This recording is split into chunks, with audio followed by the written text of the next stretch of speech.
Welcome back after break. ઉનાળુ ઋતુમાં ધાન્ય વર્ગનો પાક ડાંગરનું ગુજરાતમાં વાવેતર થાય છે. ઉનાળુ ડાંગરમાં પ્રતિકૂળ વાતાવરણમાં પાકને બચાવી કેવી રીતે વધુ ઉત્પાદન લેવું તેની નિષ્ણાતો પાસેથી માહિતી મેળવીએ. ખેડૂત મિત્રો, હાલના સમયમાં ઉનાળો છે અને ઉનાળામાં જ્યારે ખેડૂતો ઉનાળુ ડાંગર કરે છે ત્યારે હાલના સમયમાં જે ગરમી વધી રહી છે તે માટે ખેડૂતોએ કયા પ્રકારની કાળજી રાખવી જોઈએ તેના વિશે આપણે જાણીએ. તો સૌપ્રથમ મિત્રો, જેમ જેમ ગરમી વધે તેના કારણે ડાંગરની અંદર જે ઉનાળુ ડાંગર છે તેની અંદર પાણી મુખ્ય અગત્યનો ભાગ ભજવે છે. જે પાણી આપણે ઉનાળાની અંદર 8 થી 10 દિવસના અંતરે ડાંગરને આપીએ છીએ તે સમયગાળો આપણે ઘટાડવો જોઈએ. પાણીનું પ્રમાણ પણ થોડું ઓછા પ્રમાણમાં આપવું અને આ જે સમયગાળો છે તે ઘટાડવાથી પાણી નિયમિત સ્વરૂપે આપણે ભેજ રાખી શકીએ. ડાંગરમાં એવું નથી કે ઉનાળાની અંદર સતત પાણી ભરી રાખવું જોઈએ, પરંતુ જે સમયગાળો છે તે આપણે ઘટાડી અને પાણી ઓછું હોય તો પણ આપણે એનો કાળજીપૂર્વક ઉપયોગ કરીને આપણી ડાંગરને બચાવી શકીએ. બીજું કે ઉનાળાની અંદર ડાંગરની વૃદ્ધિ જે રીતે ચોમાસામાં થાય છે તે રીતે થતી નથી. થોડી ઓછા પ્રમાણમાં એનો વિકાસ થાય છે અને ગરમીને લીધે એનો વિકાસ અટકતો હોય છે.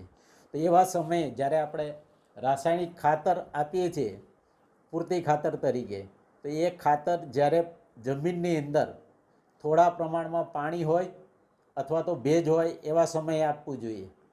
ખાતર આપો ત્યાર પછી તરત પાણી આપવું જોઈએ કે જેથી ડાંગરની વૃદ્ધિ ઉપર કોઈ આડઅસર ન થાય.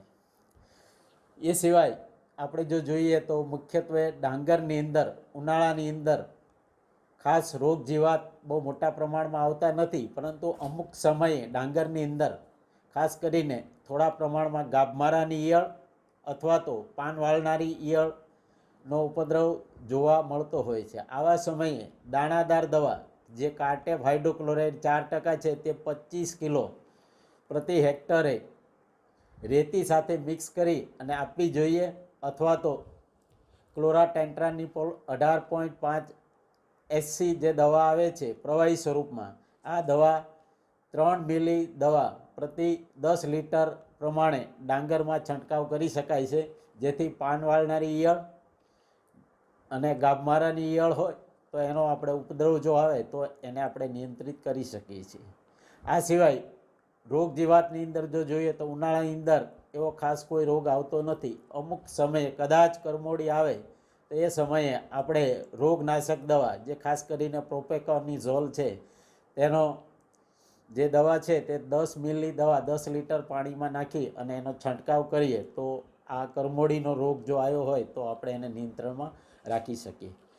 આ સિવાય ઉનાળાની અંદર અગત્યની એવી બીજી ડાંગરની અંદર જો આપણે જોઈએ તો ખાતર જે આપવાનું છે એ ખાતર આપો ત્યારે ખાસ કાળજી એટલી જ રાખવાની કે પાણી એની અંદર જરૂરિયાત છે અને પાણી ઓછું ન થાય એની ખાસ કાળજી રાખવી જરૂરી છે.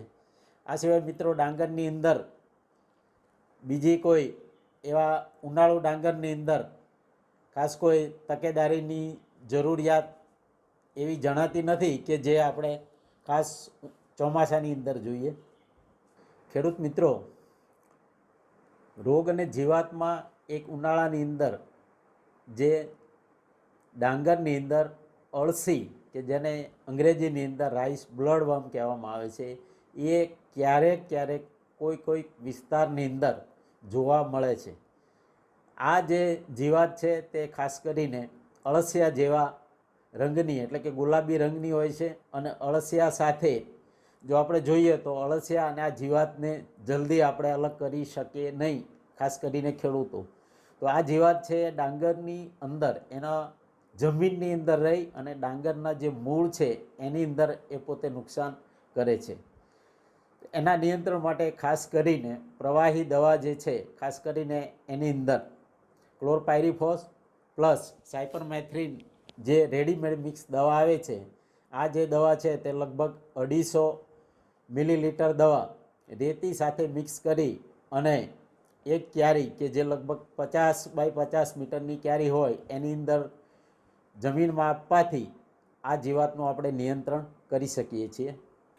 ખેડૂત મિત્રોને એક વિનંતી કે ગરમી જેમ જેમ વધતી જાય એવા સમયે પાણી જે આપવાનું છે તે તમારે નિયમિત સ્વરૂપે આપવાનું છે.